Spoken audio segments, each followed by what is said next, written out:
அஸ்ஸலாமு அலைக்கும் ரஹ்மத்துல்லாஹி தஆலா வபரகாத்துஹு. இஸ்லாமிய சகோதர சகோதரிகளே, தௌபா செய்கிறது, அதாவது பாவ மன்னிப்பு செய்கிறது. பாவ மன்னிப்பு செய்கிறதுனா என்ன அப்படின்னு கேட்டிங்கன்னா, ஃபஸ்ட்டு அந்த பாவத்திலேருந்து வெளியே வந்துடணும். அந்த பாவத்தை அறவே செய்யக்கூடாது. அதுக்கப்புறம் அந்த பாவம் செஞ்சதுக்காக மனம் வருந்தி துவா செய்யணும், அல்லாஹ்கிட்ட துவா செய்யணும்.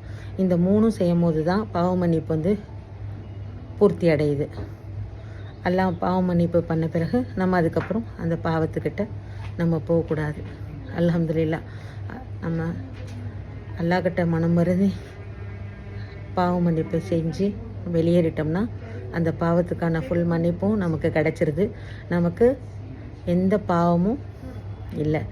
ஆனால் மறுபடியும் அந்த பாவத்தை நீங்கள் செய்யும் பொழுது அதுக்கான மறுபடியும் நீங்கள் தௌபா செய்யணும். இதுக்காக பாவம் செஞ்சுட்டு தௌபா செஞ்சுக்கலாம் அப்படிங்கிறது கிடையாது. முழுமையாக அதுலேருந்து வெளியேறணும்னா இந்த முறைப்படி இந்த மூணையும் நீங்கள் செஞ்சீங்கன்னா அல்லாஹ் உங்களுக்கு பரிபூர்ண மன்னிப்பை கொடுக்குறான். அல்ஹம்துலில்லாஹ், பாவங்களிலிருந்து அல்லாஹ் நமக்கு ஹிதாயத்து கொடுக்கட்டும். அல்ஹம்துலில்லாஹ்.